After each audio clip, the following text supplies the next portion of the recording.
Jesse Bush, and I am the tech lead for Nevermind as well as the producer on the project.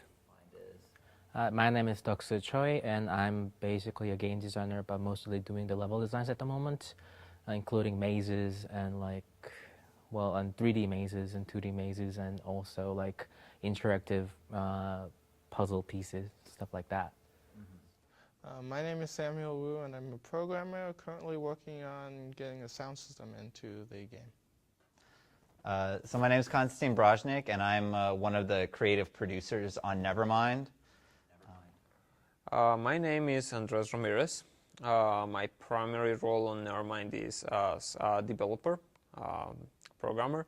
I mostly work to developing the software behind the sensor feedback and some of the features that are in the game.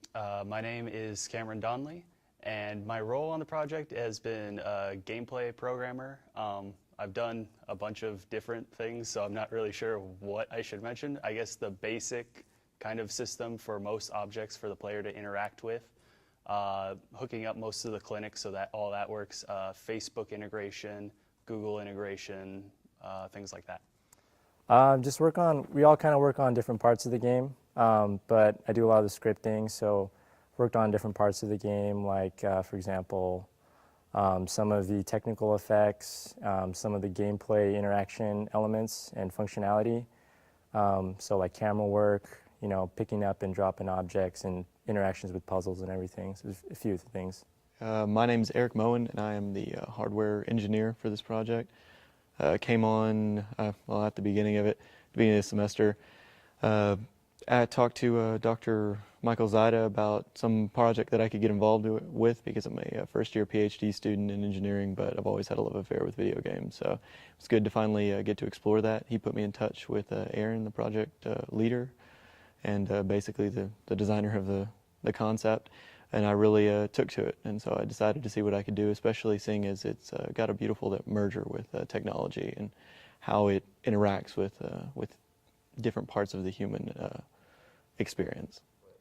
I think the fact that it's a horror game was probably the reason I actually signed up for this project, because I don't think I will get enough chances to work on horror games when I'm working in the industry, especially when most of the games are targeting, most of the games I worked on before always targeted more kids and not necessarily adults. So this was a good experience I wanted to get, so that's the reason I applied for this team. And I got involved with Nevermind because I heard that Aaron was doing this project, and the whole biofeedback element really attracted me because I really like games and activities that raise your personal awareness of your physical being. And I think in today's world, it's so possible to completely forget that you have a heartbeat, that you have a breath, that you have all these things going on in your body constantly, and things that can turn a mirror on what's going on internally, I think are very healthy, because it's very easy to just forget that you exist, forget in the midst of your schedule that there's still time that's necessary to make for yourself, and that's necessary to be aware of.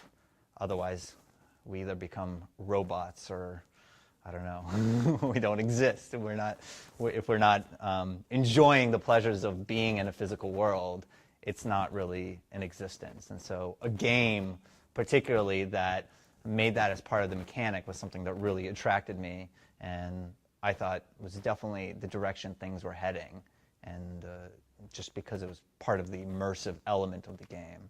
So that's how I got involved with Nevermind. I was interested in working on Nevermind because in general, I have an interest in projects in both film and really any kind of media, video games, anything that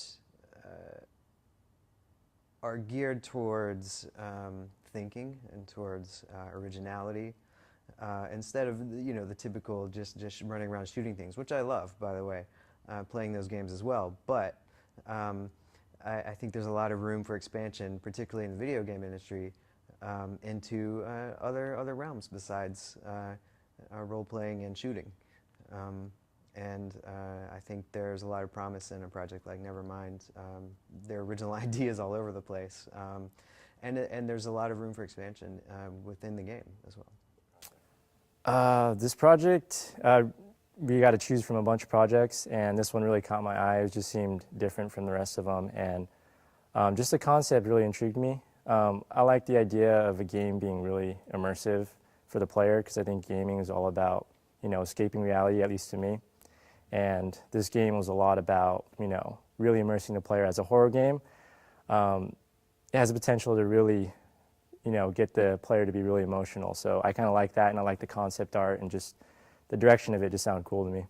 Well, I mean, what attracted me the most about Nevermind was just the idea that here's a game where, eventually, I think with what you guys were doing with it, that it could lead to, either people, being helped as far as, medically, especially with, post-traumatic stress syndrome, or, wanting to check out, and learn a little bit more. It's a very educational game, but also at the same time, even when I've played through it, it's frightened me a couple of times. It has this kind of, it's got multiple aspects of it that are just from completely different realms that are, just satisfying in many ways, honestly. And so that's what really initially attracted me to it. It's definitely an interesting project in the fact that it's a horror game that is trying to step away from being shock horror to being creepy horror, and it's helping and teaching the player how to deal with the creepy, the anxious situation.